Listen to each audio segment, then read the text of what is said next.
Vamos começar mais um vídeo. Vou te explicar hoje o verbo to do, mas primeiro eu quero me apresentar. Você chegou aqui de surpresa, caiu nesse vídeo. Nossa, quero aprender o verbo to do, vou ver o Teacher Ranieri explicando. Mas eu quero te convidar a assistir os vídeos que vieram antes. Essa é uma série que eu estou explicando os fundamentos do inglês, algumas coisas que eu acho fundamental para você começar uma conversação. Eu sempre estimulo muito os meus alunos a irem pelo caminho da confiança e desenvoltura. Eu realmente acredito que para ter uma conversação é possível desenvolver uma conversa apenas com inglês básico, mas tendo confiança nele. Então eu vim aqui trazer fundamentos da conversação. Já te convido também a seguir o canal para você poder acompanhar essa série que vai continuar acontecendo.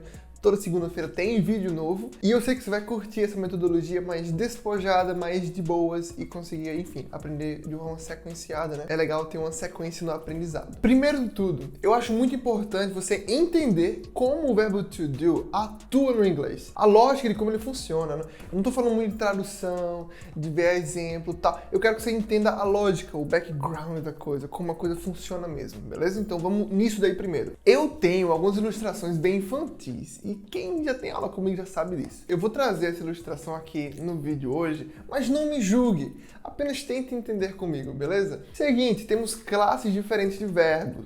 Temos verbos normais, verbos de modo, modal verbs, e temos os auxiliary verbs, ou também chamados de helping verbs. Temos 3 classes diferentes. Tem um nome complicado, então faz o seguinte, eu vou dar um nome diferente para cada um desses verbos, botando uma atmosfera de construção. Então vamos fazer um paralelo com eles aqui, tentar achar qual é a função de cada um realmente. Os verbos normais, que seriam ali 95% dos verbos, eles simplesmente são verbos que não fazem muita coisa. É tipo um verbo mestre de obra, entendeu? O verbo engenheiro, que só chega para dar grito, mandar o povo e ponto final. Ele só faz mandar. O verbo principal, ele faz pouquíssimas coisas. Aí você me pergunta, mas poxa, Ranieri, que trabalho pesado seria esse que o mestre de obra, ou o verbo principal, não assume? Daqui a pouco eu vou falar, segura aí. A segunda classe seria os modal verbs. Os modal verbs seriam o verbo to be, o verbo can, e vários outros que eu não acho que é importante para você agora saber. Vamos concentrar nesses 2 só. E os helping verbs seriam o verbo to do, o verbo have, mas não vamos se concentrar em tantas opções agora, vamos só focar no verbo to do, que é o meu alvo de hoje. Agora imagina numa situação daí. A gente tem uma frase e essa frase já tem um modal verb, ou seja, ela já tem um servente. O modal verb seria o servente de pedreiro. Então imagine que tem uma obra que já tem ali 3 ou 4 serventes, eles já ajudam naquela própria obra. Mas se a gente tem uma obra que está precisando de ajuda, não tem nenhum servente ali para poder fazer nada. A parada que acontece na gramática é, a gente não chama um servente num dia só para poder ajudar numa frase e ponto. Por quê? São bagunceiros, mudam o significado. Nessa situação, a gente chama um helping verb. O helping verb, ele é mais qualificado por quê? Porque ele chega sem mudar o significado. Ele é meramente estrutural. Ele funciona como se fosse tipo uma gelatina sem sabor, tá ligado? Que ela só chega, dá a estrutura, ponto final, não muda nada. Ela chega, muda a estrutura e não muda o significado. O verbo to do, ele faz isso. Eu vou dar um exemplo agora, vai ficar um pouco mais fácil de imaginar isso acontecendo. Vou dar um exemplo para você de uma frase que já tem um verbo modal, um verbo que já pode ajudar ali a construir as paradas. Por exemplo, I am a teacher. O verbo to be, am, ele já pode botar no negativo. Então, se eu quiser colocar essa frase com um not, eu posso colocar ela junto com o verbo to be. I am not a teacher. Fácil, né? Essa é bem simples, porque o verbo to be ele já realiza o trabalho certo. Agora, imagine essa frase daqui. I like ice cream. Eu boto o not junto com like. I like not ice cream. Não rola, tô soando estranho. Eu preciso chamar a ajuda de alguém. Agora imagina se eu pego e jogo um verbo to be ali no meio. Não, eu vou chamar um modal verb. Não dá certo o modal verb. Porque imagina como é que ficaria. I like am not... não rola. A gente precisa de alguém que chegue e não mude a estrutura da parada. Alguém que chegue como se fosse uma gelatina sem sabor. Seria o verbo do. E eu imagino que você já sabe a resposta. Ficaríamos com a I don't like ice cream. Soa muito melhor.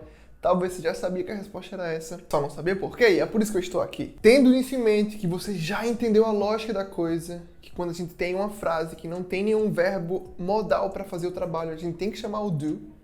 Vamos fazer alguns exemplos aqui, e eu quero que você me ajude. Eu vou falar antes, vou dar 1 ou 2 segundos para você responder, você pensa na resposta e depois confere se você falou realmente ela certa. A sua missão é colocar as frases no negativo. We have a big house.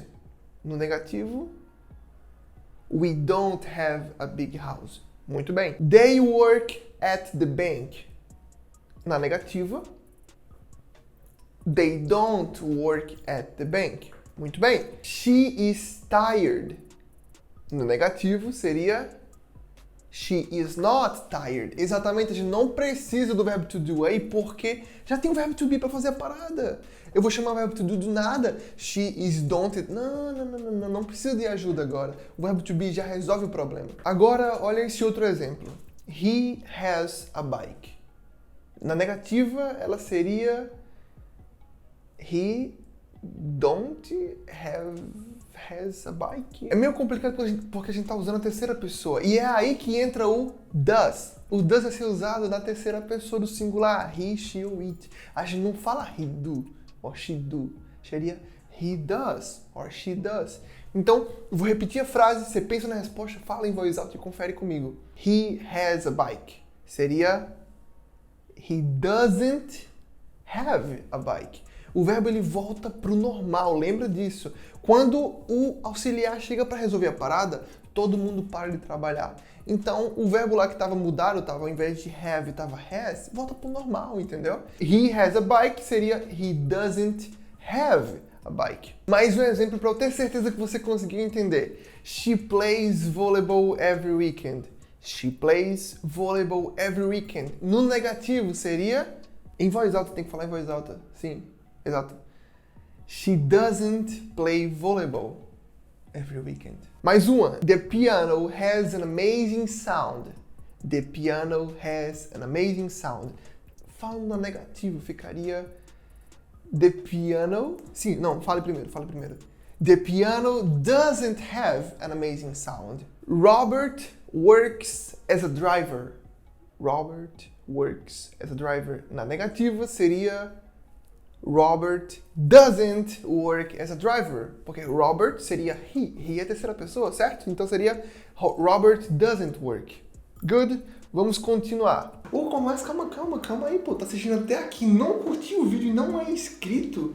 Eu acho isso uma sacanagem, né? Pô, tá, pera aí. Não, vai lá. Curte o vídeo agora, dá aquela moral e se inscreve, pô, porque é uma série de vídeos. Beleza, mas vamos voltar pro vídeo agora que eu sei que você tava concentrado, tá prestando atenção. Vamos voltar pro vídeo aqui agora. Agora, o próximo passo seria te mostrar como a gente faz perguntas usando o do. Eu acabei de te mostrar com segurança, e você teve confiança nisso agora, de como a gente faz frases na negativa. Colocar o don't na frente, ou colocar o doesn't ali depois do pronome, né? He doesn't, she doesn't. Agora, para fazer a pergunta. Eu imagino que você saiba, se não souber também, preste atenção aqui agora, que quando a gente faz uma pergunta, a gente só precisa inverter o pronome e o verbo. Por exemplo, I am a teacher. Am I a teacher? Ou, por exemplo, you are my friend. Se eu for perguntar, eu tenho que dizer are you my friend? Mas isso se aplica se o verbo para ser invertido for um verbo de modo, um verbo servente lá que a gente estava falando agora. Se ele for um verbo servente, ele vai e faz o trabalho de boa, ele muda de lugar, sem problema sem reclamar. Agora, se for um verbo principal, por exemplo, eu vou falar uma frase agora e eu quero que você coloque ela na forma de pergunta, tá certo? You like barbecue. É uma afirmação. You like barbecue. Mas se eu for fazer uma pergunta, eu quero perguntar pra você se você gosta de barbecue, de churrasco. Like you? Não rola, pô, não rola inverter. Porque o like não é verbo de modo, ele não aceita ser mexido, ele não quer sair do canto.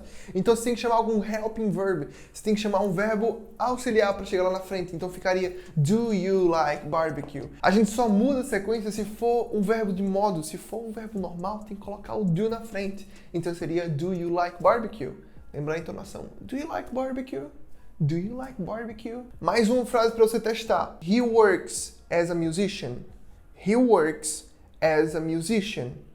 Na forma interrogativa seria does he work as a musician? Agora você lembra de colocar o does ao invés de do quando a gente estiver usando o he, she, it. Não pode falar do he or do she. Soa estranho, entendeu? E como eu já falei no vídeo anterior, a maior parte das regras em inglês tem muito mais a ver com a fonética do que com a criatividade de algum louco aí de criar um monte de regra aleatória, tá certo? Tem muito mais a ver com soar bem, com ser alguma coisa mais fluida. Vou lançar um desafio aqui agora. Eu quero que você pegue essas frases que vão aparecer na tela e coloque elas de forma interrogativa. Vou colocar 4 frases aqui na tela, você tira um print ou pega o seu caderninho daí e coloca elas de forma interrogativa.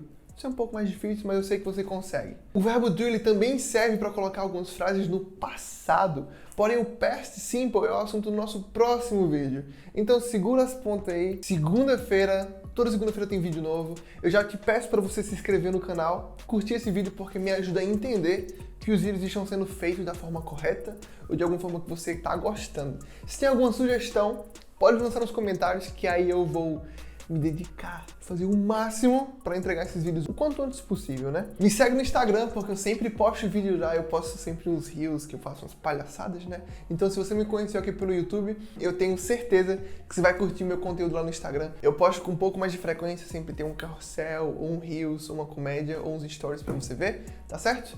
E é isso aí. See you!